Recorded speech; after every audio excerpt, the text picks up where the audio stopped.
Hello and welcome to The Master's Voice, the podcast series on Mediabrief.com. I'm your host and friend Pavan R Chawla, the editor and founder of Mediabrief.com, and I have with me today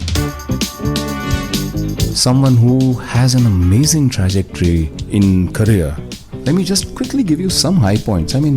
This man is a CA and a CMA, a management accountant by profession, and he also holds a postgraduate diploma in digital business with experience of over 23 years, including 5 years in auditing firms and over 19 years experience in media, advertising and the communications industry. And before being elected as the CEO of Dentsu Aegis Network India, Anand Bhadkamkar, that is my guest today. So, Anand Bhadkamkar, welcome to the podcast series on Mediabrief.com, which is the Master's Voice. Thanks, Pawan. Pleasure to be here and happy to be part of this. Thank you very much, Anand, for your time.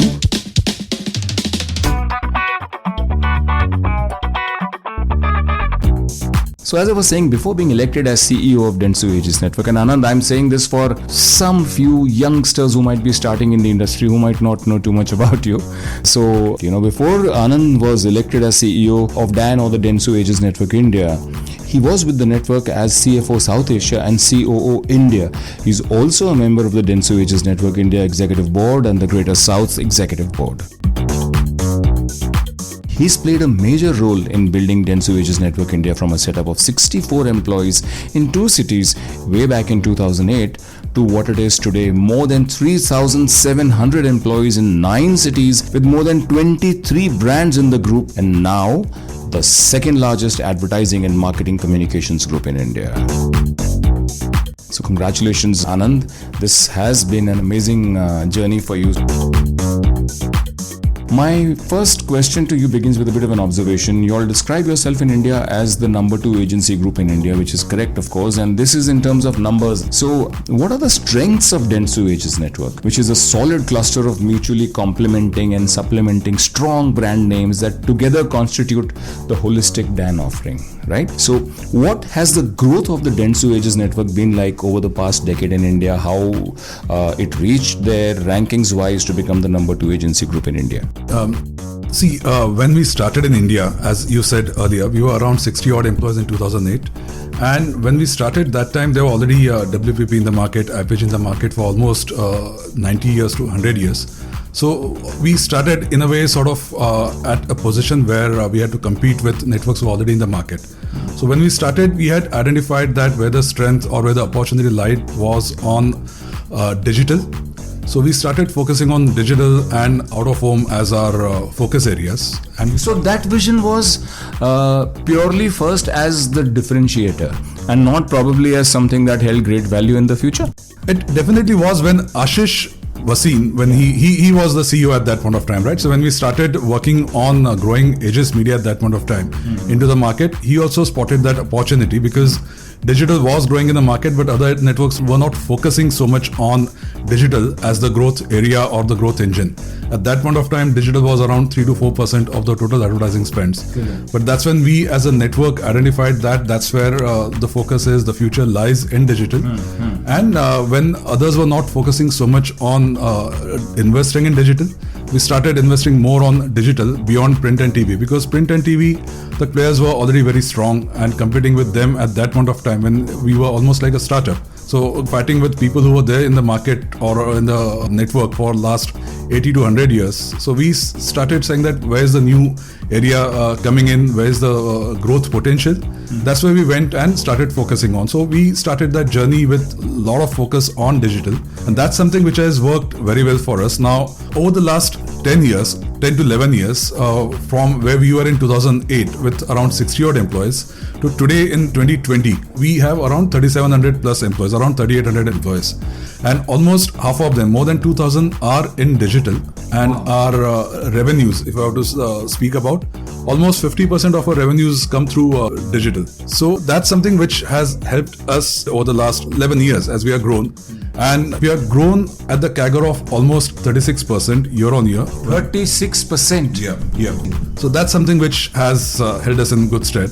Then secondly, we invested into out-of-home businesses. So currently we have Posterscope and Milestone in the market, which are the out-of-home agencies, and we almost hold 35% of the organized out-of-home market share. And in how much time did you raise to 35% of the market share? That would be from 2008 till 2014. So I think 6 years or 7 years. And I think I'm happy to say that we have maintained that number one position since last 4 to 5 years actually, and we continue to do so. So that focus still remains. And how are you infusing the technology of digital marketing onto the out-of-home space?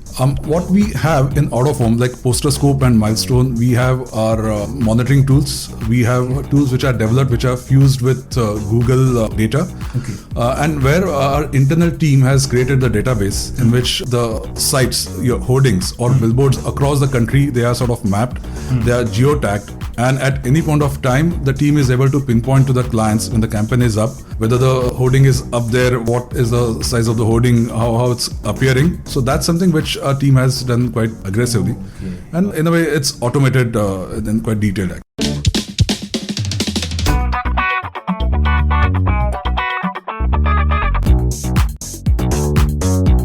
That's Anand Bhadkamkar, CEO, Dentsu Aegis Network or DAN India, in conversation with me, your host and friend Pavan R Chawla, on the podcast series, The Master's Voice of Mediabrief.com. Thank you for tuning in. Keep listening. With 64 employees way back in 2008, you're number 2, the agency group network today in India. What were you then? So when we started, we were around 8 or 9 thereabouts actually, because there are definitely other networks in the market, and we were 3 brands at that point of time. From there, we have grown into 23 brands today. So right. That's where.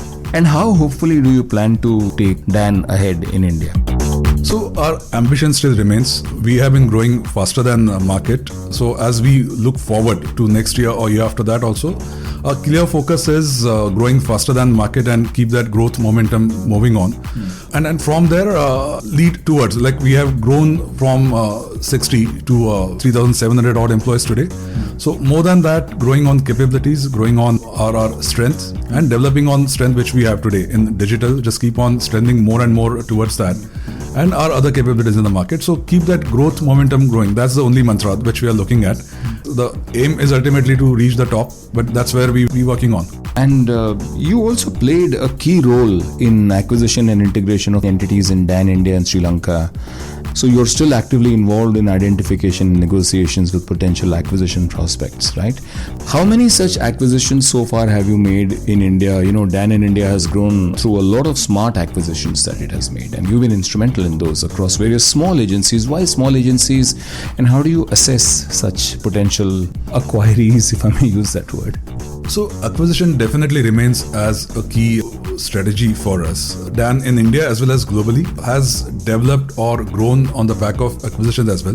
There is organic growth and wherever new capabilities. So what we look for acquisitions is broadly on a strategy perspective. Either we get scale in the market because of the acquisition, otherwise it would be infill. That is, if there are no capabilities which are available, we want to get those capabilities within the team. So give me a couple of examples, one each on both aspects. Like on scale, when we speak, we had Posterscope in the market, out-of-home agency, which already was amongst top 3 networks actually. In 2014, we acquired Milestone. Both of them put together, we became the number 1 network in the country, and that has continued. So that was a scale which sort of helped. It helped us get more capabilities also, but at the same time, the focus was getting that scale in the market. Then our first acquisition in the market was Communicate2, which is currently iProspect, search and performance agency. So when we started at that point of time, we didn't have search capabilities in the market. We partnered with iProspect, Vivek Bhargava, who's the CEO of that company. Yes. So Vivek still continues with us. His earn-out is over, but he still continues as our key leader in performance business in India. Right. So from capability, like iProspect is one such example, Communicate2. As a qualified chartered accountant and former CFO of DAN, you must have the strongest ever numbers focus and would want to enable speedy, lasting growth of DAN numbers. We just spoke of the initiatives you've been planning to, achieve growth and keep the momentum. But tell us, Anand, about the DAN offering, in the sense that, holistically, from a bird's eye view, okay, what are the USPs of what Dentsu Aegis Network brings to the table for its clients to protect and grow the brands that you service? And how are your offerings different from or better than others? Also, in terms of the way you support and service your client brand custodians. So what is the DNA of DAN, as it were? So DNA, we live by our vision, that is innovating the way brands are built. I think that remains as the core offering, or the way we operate or approach our clients as well. Because that's where we want to work on, getting the brand's messaging across to consumers. That's what the teams focus on. And the clear focus is business partnering, means partnering with a business in solving their marketing problem and their sales problem. That's what the teams focus on, and that remains as part of any solution, or when the teams approach the clients, be it in media or in out of home, or it would be our digital agencies. Where it goes in is the teams always try to sit with the clients, understand what are their problems, marketing problems, sales problems, or what is the resolution that the client is seeking, and try to partner with them. Then it can go through any route. Means we work together as a one DAN team. So it's a one DAN P&L which we operate on. So for the client, over the last few years, there has been a sort of advent of very specialized agencies also. Means there's media specialization, there's out-of-home specialization. What we bring to the table for the clients is that one DAN philosophy and that one DAN P&L. So that's something which helps the clients. Means it takes away the sort of pains of siloization, but gives them the benefit of specializations, because then client gets the benefit of specialization, but they don't need to deal with 10 different agency networks or 10 different vendors or agencies in getting the solution to the problem. One DAN agency, they'll relate back to all other agencies in the network, and client gets a single simplified solution.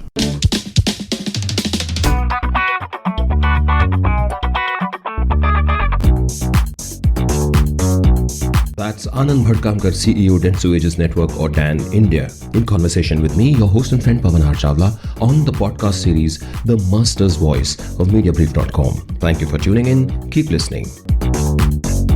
So this one DAN P&L concept is really amazing. I think it's like going up front and telling them that we have everything that you would want under the sun.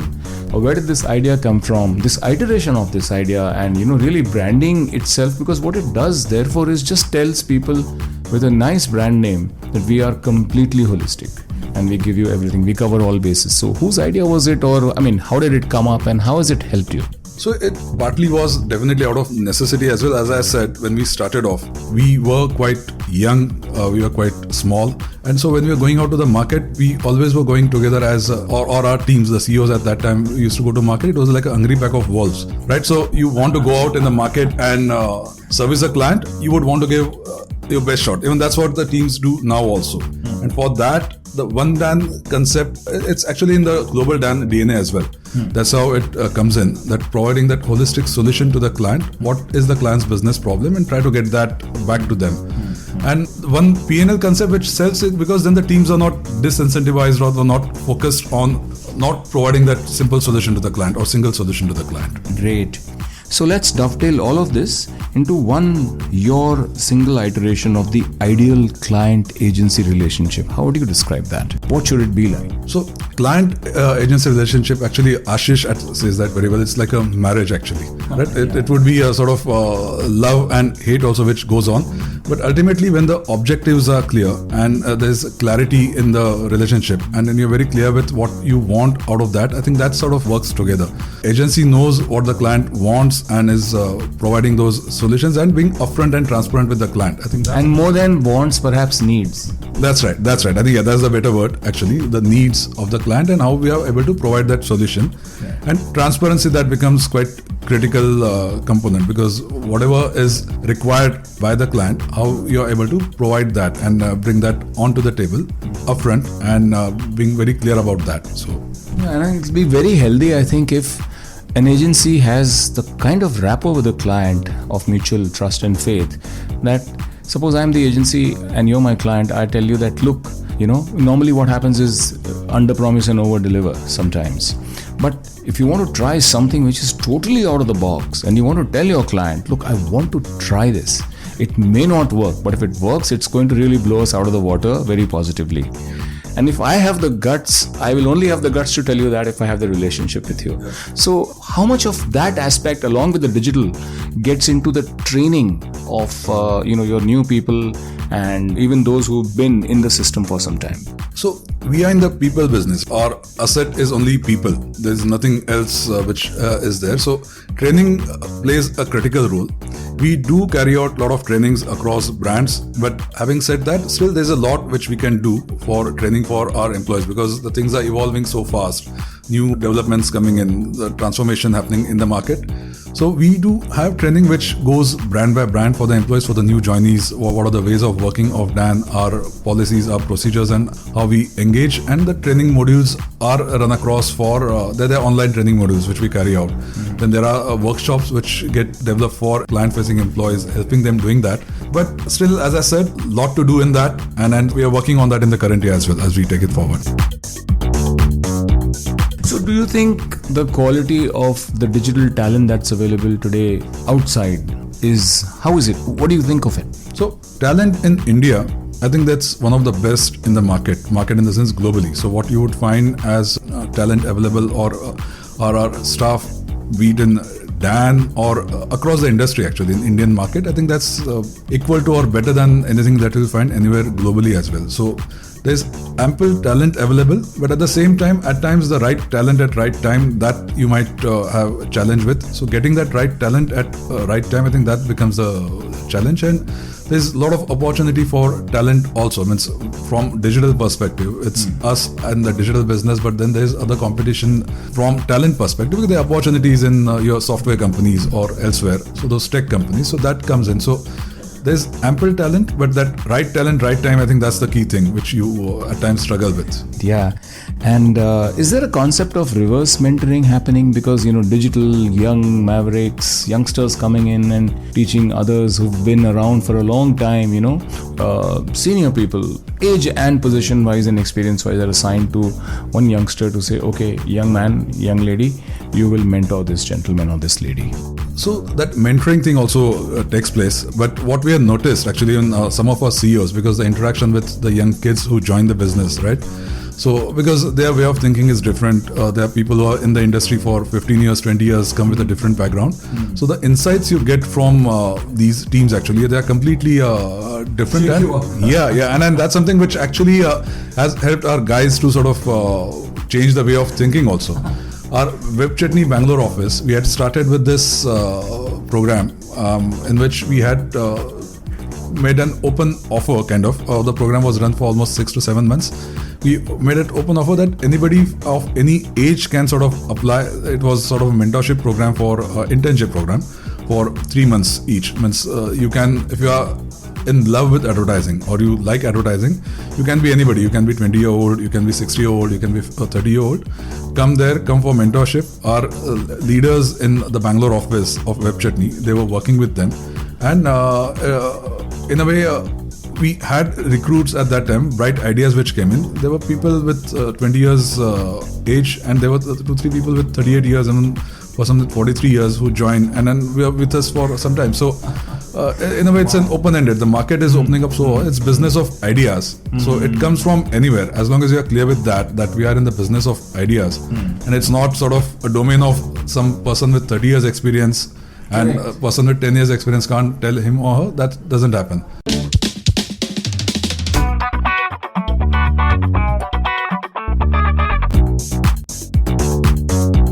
That's Anand Bhadkamkar, CEO, Dentsu Aegis Network or Dan, India, in conversation with me, your host and friend Pavan R Chawla, on the podcast series, The Master's Voice of Mediabrief.com. Thank you for tuning in. Keep listening.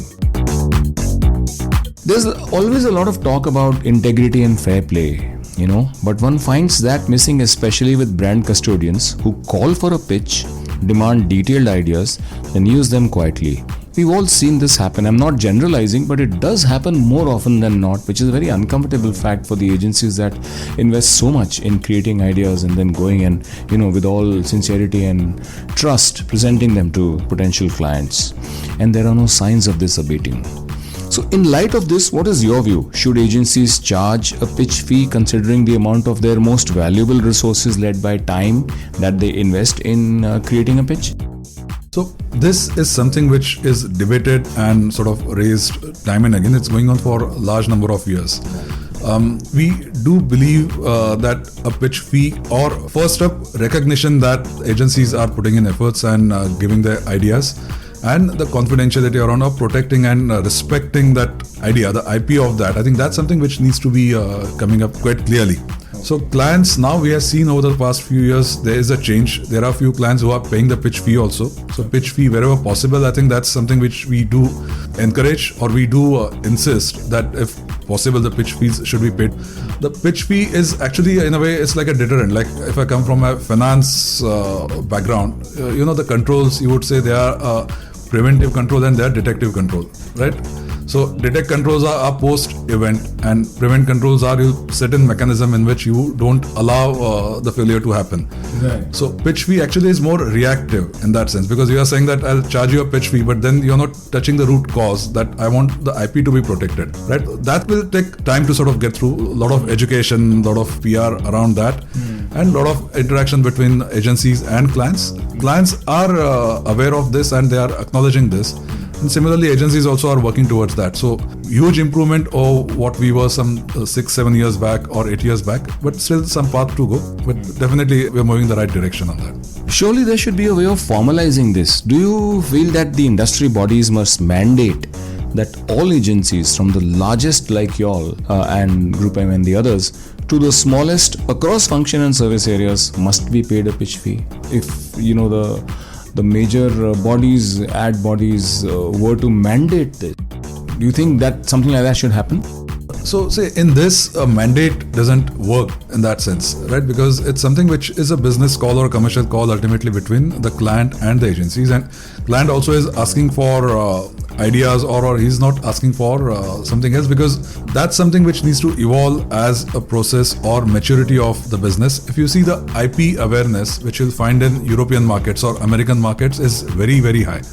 In Indian market is yet to come in. If you see some years back, or if you compare us with China also. So that's something which is yet to sort of develop. So as a society and as an industry, that awareness goes up, it will come in. Mandating from associations or something, that might work for some time, it would not work for some. It's not something which is a solution in that way. As you said, it's been debated for a very long time, so I just thought of this. Perhaps it's the last mile. If we don't try this, we won't know ever. But of course, you all are the custodians of the space and the way it runs, so I'm sure that collective wisdom will always prevail. Yeah, so the associations are looking at this. They are trying to come up with various solutions or various ideas or suggestions. So mandating is something which doesn't work in the long run, actually, right? So that's something which needs to come in as more evolved and consolidated approach for that. Okay, Anand, moving to something else. Cookies are like eyesight for the digital marketer. And going by the developments that began since Apple became restrictive on intrusive third-party cookies way back in 2017-18, and now Google has said it will totally restrict third-party cookies after the next year and a half, digital marketers will have an extremely difficult time. How do you see the impending demise of cookies-based marketing impacting digital marketing? I'm talking of third-party cookies-based. How do you see this impacting digital marketing? So that's something which is coming up, and that's you would say the benefit of digital and challenge of digital as well, in a way, right? Because that's where the entire thing is evolving. And this is not coming purely from digital development, but more coming from the privacy or privacy protection, Which is required on digital. Yeah, that's right. Because digital sort of opened up. Means earlier when you're talking of advertising, earlier it used to be more broadcast advertising. Like on television, you'll just broadcast. With digital, you started targeting individuals or going more in detail and reaching out to people. So that cookie-based advertising, that definitely is something which is marketing, which is definitely moving away. And in 2-3 years' time, as you rightly said, it's going to go away. But cookie-based at times also comes through internet, that is through your desktops. If you see over the last 2 years or 3 years, the usage of desktop versus mobile, that's shifting. Now mobile is becoming much more dominant. Almost 50% of the usage of data is through mobile now. So And access to internet also. that's right. That's where it's moving towards. So gradually the focus and the reliance on the cookie-based advertising is shifting away. The industry has been moving towards that direction. So it's more than cookies were giving more personal data. The shift is moving towards creating personas. So it won't be a direct person identification, but creating personas or creating first-party data. So where the agencies are moving towards is we are working with the clients in creating your first-party data. So getting rich first-party data rather than the third-party data. Because that's where the investment starts moving in actually. Correct. You preempted my next question, which was that it would definitely encourage getting cookies from own opted-in users and customers. But that's still a minuscule universe and would take a lot of time to become substantial enough to make any impact for brands and marketers relying on third-party cookies. So what is Dan doing on this front? You have a large cluster of young, strong agency verticals, right, with enormous rich data. Maybe a lot of it is third-party data. Fine, that's the way the industry is working so far. But you would also have a lot of opted-in users. So what is Dan doing on this front? So we have our Dan Data Lab, which actually works on this. We have developed our own tools along with Facebook or Google or the publishers, and we are working with the clients in developing their databases. So it's actually getting ready for future because the data at clients end, it sits in multiple places. Means at times it's surprising for the clients also that amount of data that they are holding, right? Because if it's say an auto client, he would have data which is coming from his dealers, which is going to be their first party data, or it would be from their sales data or their marketing data, which is already sitting with them, but it's sitting in multiple pockets. So what our team is doing is working with the clients in identifying and getting that data together, making some sense out of that data, and then building that data plan. Because as you work towards this future in which the cookies won't be available or the earlier space of marketing, a method of marketing is not available, so creating that template for future, getting that data available and sort of usage ready and working out plans for that. Okay. So the teams work on that data strategy and then transformation strategy. So what needs to be done industry-wide? What can brands do to try and start to convert the third-party cookies into registered with Dan customers for the data that you can own and use with full regard and respect to its privacy? I guess it's a work in progress, as you're saying. It's work in progress because even from regulatory perspective, as you would say, still the law is getting evolved. But you said earlier, right, the consent, that's something which is very critical, and ensuring that the data which we have, that is the clients have or the agencies would have, ensuring that the data is compliant with the regulatory requirement, and you can use that data and then don't run afoul of the legal requirements. That gets very critical. So awareness of how the data is needed to be curated and where you want to use it, so that data strategy gets extremely critical. So if I were to oversimplify, an important part of Dan's overriding objectives for its clients would be to spark positive and emotional engagements and conversations between client brands and their TGs to drive businesses. I'm oversimplifying. Creating consumer experiences, actually. You would add creating those consumer experiences within that. Correct. I actually assume that because of the consumer experience, there would be conversations and engagements. So you're right, of course, this deserves to be spelled out. Yeah. So yes, engagements, conversations, all following great consumer experiences.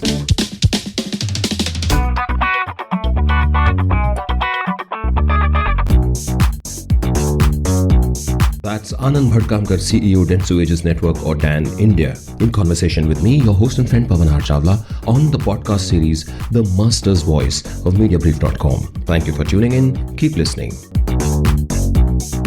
Digital has been a huge pipeline of TG Connect.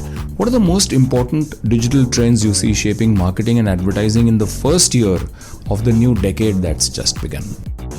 So that's something which we have said in our digital report as well earlier. Yes, I'm going to come to that in a bit. So demise of cookies-based marketing, if you want to say, that's something which is coming up. So the shift in the data or how the targeting would change, that's something which agencies, not only in India, but in APAC or globally also are working on, how that affects the entire ecosystem, and agencies are working towards that. So that's one thing. Then second, the new trends which are coming up or the trends which will develop over the years. We have called them 3 V's actually, if you want to see from India perspective. One is voice for search. So like you would say Google or Google search or Alexa from Amazon. Right. That's getting used more and more for search rather than your typed search online. And most SEO agencies are completely ignoring voice. There was a huge report that came out. But yes, you're right. So there's voice. Yeah, voice, which is moving on. Second is video. Video, that is now TV or digital, you would see the videos run across. It's platform agnostic now. Correct. The video becomes the key as you're growing forward, and it's more driven by digital, because you'll have short form videos or videos which run across, and more targeted videos which start moving. And then Bringing in the convenience of watching when you want on the go. That's right. Because then it becomes platform agnostic. Correct. I don't need to be. I can watch something on my laptop. I'll switch over to my phone when I'm there, and at home I'll just switch over to the connected TV. Correct. So same content is delivered over there. And the third one is vernacular from India perspective, because India, it's a huge regional market, and still a lot of growth to come from there. So the content to be delivered, and that video again plays a part in that. So the vernacular gets quite critical, and for advertising industry, the growth we see over the next few years definitely coming quite a lot from these regional markets also. That vernacular becomes quite critical for India-focused business. Actually. Right, and all this obviously is riding on the far greater availability at much cheaper costs and better quality of infrastructure and smartphones, and priced at feature phone prices today. So programmatic advertising, when done smartly with checks and controls, can be highly effective. But equally often, programmatic lands a brand into environments that are very brand unsafe, and also ends up cheating brand custodians of big money through ad fraud. Right? So how does Dan protect its clients on these fronts? So ad fraud has been plaguing the industry for a long time. Again, it's something which is known, and agencies and publishers and also clients are working towards avoiding that, or sort of how to address that. And that's something I think we have come a long way in doing that. At Dan, our programmatic is run through Amnet, which is a programmatic arm, which is Dan Programmatic. So Amnet has a platform through which we share the details with the client, and it's quite transparent in that sense. So we are upfront with the clients when the client goes for programmatic buys. So that's shared transparent with the client upfront, what is the buy, what's being done, and how it's being done. And the reports and dashboards are provided back to clients, and as to how the buys have happened and where the inventory and how the effect has been. So that transparency, I think that's something which gets quite critical in this entire ecosystem, because it's ultimately clients' money which you are spending, and clients are aware as the years are progressing how the ecosystem works, or how the industry works, and how digital operates in. So that clarity and getting that transparency back to client, I think that's something which we strongly believe in. And even with Amnet or our programmatic platforms, that's what we do for the clients also. And are the checks and balances and safety measures inbuilt into Amnet, and you're offering to clients for making sure that your client brands do not get placed in, their ads don't get placed in brand unsafe environments? That's something which is done, because the filters or sort of the verification. Keyword based filters?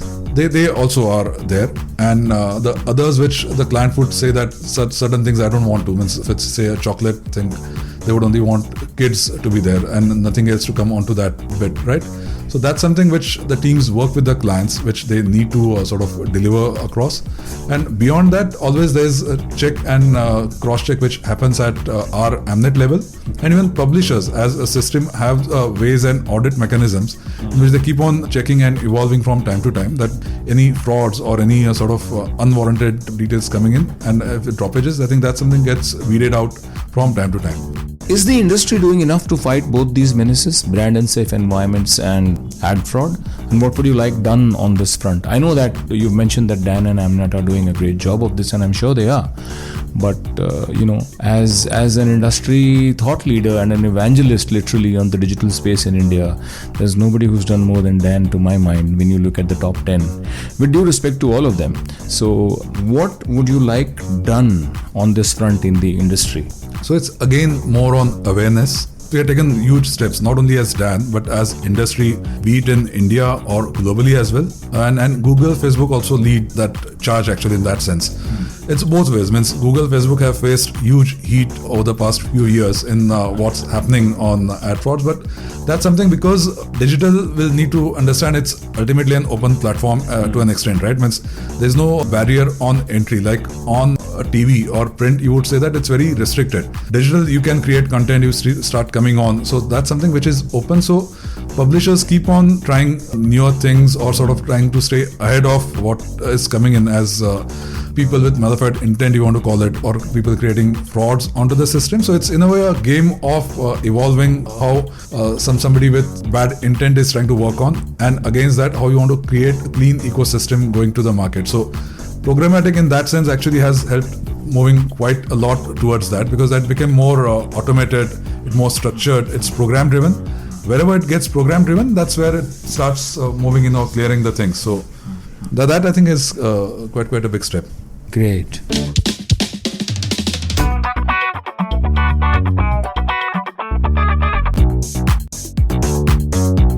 That's Anand Bhadkamkar, CEO, Dentsu Aegis Network or DAN India, in conversation with me, your host and friend Pavan R Chawla, on the podcast series The Master's Voice of Mediabrief.com. Thank you for tuning in. Keep listening. So Anand, the DAN Digital Report 2020, let's talk about the top lines and what's there between the lines in these top lines. So on the digital report, we have spoken about the advertising industry in general as well. Now, if you look at 2019 wasn't the best of the years for advertising industry as compared to previous. Means when we started the year, we had thought we'll start growing at around 12% as an industry. But as we completed the year, we closed the year with around 9.4% growth over 2018. Now that there were multiple reasons in that, means economic slowdown, or there were financial institutions which we had a challenge in the current year, in 2019 that is. So that said, still we grew at around 9.4%, which is much healthier than any other global markets actually. Means India is one of the fastest growing markets. You have markets which are at zero growth, 2%, 3%, or at negative growth also. So still India remains as a very attractive and very fast growing market. So 2019 we closed at around 68,000 odd crores as overall advertising industry. Now come to 2020, we definitely see that moving up. Once we feel that growth needs to come back, and it will be coming back. And we expect around 10.9% growth in 2020 over 2019. And we should reach around 76,000 crores, 75,900 crores as overall industry size. Now, when you look at that, what's changing over the years, TV always has been a dominant medium, and that still continues to be. And it will for the next 5 years. It definitely will, because there's a lot of headroom for TV to grow, because TV is still getting into the regional markets. Very true. In fact, Nielsen estimates 325 million households in India, not TV households, total households, and BARC I think estimates around 300 million households in India. And as per BARC, there are only about, well, I say only because out of 300 million, it's about 197, 198 million households that have television in India. So the growth is like there's a third of these numbers waiting to grow. So yeah, please. So on TV, yeah, definitely, as you said, there's a lot of headroom to grow, and it will move forward. So currently TV is almost 39%. Second largest in India until now is print. Print again is a unique thing from other markets or other countries. In that sense, print in other countries is actually degrowing. Correct. Print has already started shrinking over there. In India, still print grows at around 3%. In 2020 also, print will go by 3 to 4% over the last year. And it's second largest with around 29% market share. And digital comes third beyond that. Small digression here. Print, everybody says is growing. Even today, the this year, next year report says print is growing. Right. At the same time, it is very sad to see that a Deccan Chronicle, a Small Afternoon, and other publications, a DNA which worked and was around for so many years now in Mumbai, could not survive and had to be closed down. So, is this a sign of consolidation amongst the biggest, or concentration of addicts amongst the biggest print players? It definitely, and that's where that third animal comes in, which is digital, right? Because that's where it's sort of creeping in. Now, print, if you see me or you, means for us, the morning newspaper is quite important. Means along with a cup of tea or coffee, I do need my newspaper next to me. Yes, me too. But if I look at my son, then he doesn't even bother with the newspaper, because it's either on his laptop or on your phone. Correct. Now what's happening in that news which print is delivering in metros, that's something which is readily available. At the same time, the same news is available on my mobile device. Correct. So that's where the switch is happening, and print is in a way giving away that share to digital. Right. So digital is growing at almost 27% year on year, and by next year we do see digital overtaking print in the market. And that's where that consolidation which you are referring to in print also comes in, because as the market is moving towards and where it's coming in is the print players are getting into the digital space as well. Like if you look at Times of India, you'll have the same digital version of Times of India available at the same time, Hindustan Times, or take any newspaper. Even television, and the BBC actually, I think, is letting go of 450 journalists and concentrating a lot on digital also and podcasts. That's right. Because even if you look in India, each and every channel you would speak of has a digital or their website or their mobile app where the same content is delivered. And that's where that screen agnostic sort of news which comes in. You can move from one to the other. So digital is playing that bigger role as we move forward. And by 2025, we do believe digital will become quite dominant and almost start competing with TV. So that's where we see growth of digital moving towards. If you look at these numbers of, what leads ad spends on digital media, this is from the Dan Digital Report 2020 that you released recently. Yeah. So it says that ad spends on digital media are led by social media, followed by paid media searches, online video, and display media. And now that cookies-based marketing is going to go down because of the access to cookies will slowly wane out, and I think Google has generously given so much time for people to get used to the fact and get sort of prepared, okay, and probably not get blamed for or accused of monopolization. Although it's a resource they created with their own blood, sweat and tears and toil, because Gmail and all the other Google, the search, this is something they created as a service.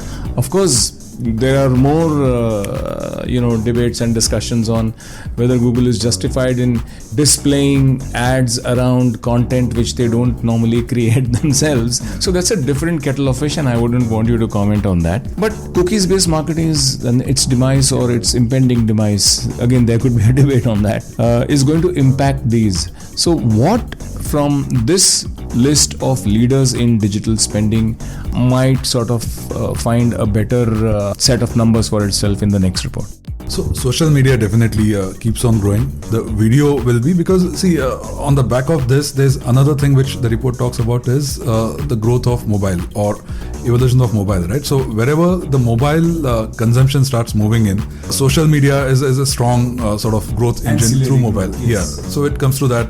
Video again goes through that. Paid search and display media, that's where then they sort of get back in that line or in that direction. But the search again starts moving up. Now, voice, if it gets proper traction and it starts moving in, because with mobile people are using Siri or the Alexa Android. Yeah, right. So that's something which starts getting used much and more. So that search again sort of goes up, because that's the immediate thing which you would do as a user. So social media is something which it's always on in the current generation, and that's where the definitely growth goes in. The report also speaks of the same thing. So social media maintains its aggressive growth. What about internet? Email marketing, I still think has amazing ROI. Definitely. And that's, again, as you move forward, when we are talking of personalization also, the email marketing in a way becomes quite targeted. And that starts with user consent. So email marketing becomes quite critical or quite important, because then that's a focused customer which the client or advertiser can target, because the advertiser knows that he or she is interested in their products or they are interested in taking the discussion further. So I think that on the back of that, again, WhatsApp messaging which is started developing, or your messaging services where people have opt-ins and moving in, I think that plays a big role, and that still keep on happening, because that's sort of a more structured and more directed kind of a communication mode with the client. And I see Amazon stepping into this Google equation of things as a great holder of enormous first-party data. And these are people whose buying habits, whose wish lists, whose demographics, whose locations, whose pin codes and addresses, everything are there with Amazon. So that, I think, is going to be a big game changer, do you think? Definitely, because that's where as we move forward, the usage of data mining and using the data in the right perspective, I think that gets critical, and that is going to be a bedrock of how future advertising also will work. So data fueled by creativity and content, I think that's something which is critical.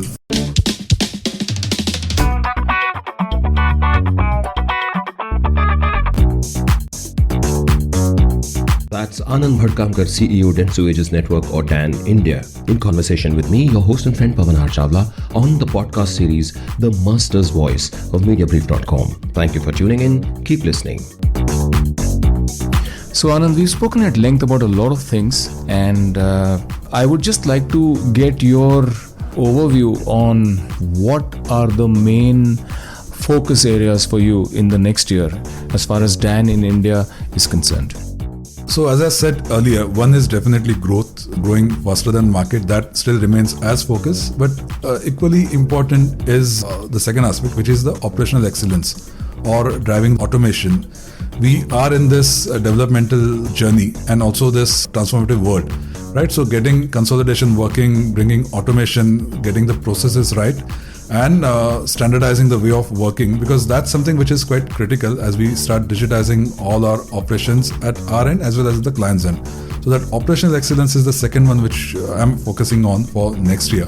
And third one definitely is talent, because our business is people business. We are a people agency. So the development of talent and developing future leaders. You had asked earlier about the training. So creating that environment and supporting the future leaders of the business, I think that's something which is critical. And these are the three things which definitely I'm focusing in the next year in driving quite aggressively across the business. Wonderful. Okay, on the personal front, Anand, you worked with many leaders. Name one who has been instrumental in perhaps shaping, inspiring you in terms of the direction, in terms of the way you work, in terms of your priorities on personal and professional levels as a human being, as a professional. Who's really had a great formative influence on you? I would say two. One is, if I say, that's not going to be because he's my current boss also, Ashish Bhasin. No, please just go ahead. This is not self-effacing stuff. This is something from the heart. So with Ashish, definitely, because I've been working with him since 2008, and before that I had worked with him or alongside him for a few years in Lintas as well. Okay. The clarity of thought or the focus and the way he approaches any problem and his decisiveness, I think that's something which is quite unique, and the way he understands the business. So I think that's something with Ashish that's worked well, and the way he allows people to develop, give them freedom and grow as individuals and support them grow. I think that's something which is something that you would want from a boss anytime. The second one I would say is Shahrukh Munsif. He was the CFO of Lintas, my earlier organization. Right. So his ethics or his principles and sticking to the principles and strongly believing in what is right and wrong, and sticking to, if something is right, just sticking to that and sort of supporting that right till the end. I think Shahrukh was somebody like that. There's just one instance with him was there were certain things which when I joined is just as a joke, but when I joined Lintas, he had just interviewed me or he had just met me actually. So he just wanted to see who's the new person coming in the finance team, because he had that practice. He just wanted to see everyone. And he asked me a question that, what is it that you want? Once you're meeting me, it was just 2 minutes meeting with him or 3 minutes. And he said, then what is it that you want out of this job ultimately? So I said, I want your chair down the line. So he said, that's a promise. You deliver what you have promised, and I'll offer this chair. When I'm leaving this chair, I'll offer that to you. And true to his word, when he retired from Lintas, means I was in Dentsu Aegis, and then we have surpassed, we're doing quite well. But true to his word, when he retired from Lintas, he called me and he said, I'm retiring, and when you had joined, I had told you. Do you still want my chair? Yeah. So I think that was something really, something I still hold quite well. So no, that wasn't just a man keeping his word, but that was a man, I think, who remembered the effect of your performance at Lintas. I'm sure that's all there was to it.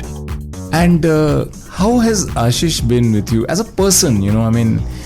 Is he temperamental? I think he seems to be, and he comes across as a very equanimous guy. He's very level-headed, and I'm not being judgmental here. Ashish is a very senior person, and I have enormous regard for him. But what is he like as a person when he lets his hair down with you? He is quite free, right? With Ashish, he is always supportive. He'll always help you sort of, you got any issues, you can easily walk up to him. And a good thing and bad thing about Ashish is always on kind of. You call him at 1 a.m, at 2 a.m. or 3 a.m, he will respond. And you need any support, any assistance, is always there for you. It's not like he is such a senior person, any junior most person in the organization also were to reach to him, he is always willing to help or try to provide that support, give that guidance, or try to help. If he's not able to do that, he'll ensure that somebody else is there to sort of take care of that situation. So I guess that's one of his unique abilities, that getting people along and caring for people. I think that's something which is quite important in our business also, and being upfront and clear in his dealings. So he's always open in what he wants, what he feels, and he'll give you immediately an answer. It's yes or no, won't be beating around the bush. I think that helps quite a lot actually, and we have worked together for so long, and in a way so we understand each other. It sort of works very well, and this openness, I think that's something which has really helped. So the expectations are clear, you don't keep anything back. I think that's something which is, I find, quite endearing about Ashish actually. So. Yeah, and you have filled very big shoes, haven't you? No, there are big shoes to be filled in. So I think, let's see, it's just starting. So I hope to do justice to this. So a long time to go for that. More strength to you. Anand Bhadkamkar, CEO of Dentsu Aegis Network India, is the master on the Master's Voice podcast of Mediabrief.com. Today with me, your host and friend Pavan R Chawla. I hope you found this to be an extremely insightful and a very inspiring conversation. I most certainly did. Thank you, Anand. Thank you, Pavan. It was a pleasure speaking with Mediabrief.com. And I really like the format or the questions, and I'm really amazed. You have gone through the details and you knew so many things about me. Even it was pleasing to sort of hear through. And the industry which we are in, the advertising industry, definitely it's exciting. It's something which has a lot of potential. And the youngsters who are listening to this on the program, if they feel they get something out of this and they feel joining the industry and taking this forward, I think that it's a right platform and the right industry also to be in. Exciting times, exciting place, and exciting companies to work with. So if you want to join in, you're most welcome to join in advertising industry, and I look forward to working with whoever is willing to come to Dentsu and work with us as well. Thank you Pawan, for this. Wonderful. Thank you, Anand. And I hope and pray that you get the best talent that is out there. Godspeed and God bless. Bye-bye. Bye-bye. Thank you. So, thank you for listening to The Master's Voice, the podcast series on Mediabrief.com. I'm your host and friend Pavan R Chawla, and I hope you like this conversation with Anand Bhadkamkar, CEO of Dentsu Aegis Network India. Let us know through the comments. Send in your feedback to me at newsdesk@mediabrief.com or Pavan spelled with a V, P-A-V-A-N, @mediabrief.com. Till we connect again in the next episode or earlier through your emails or comments, this is your friend Pavan R Chawla saying thank you for tuning in. Bye-bye.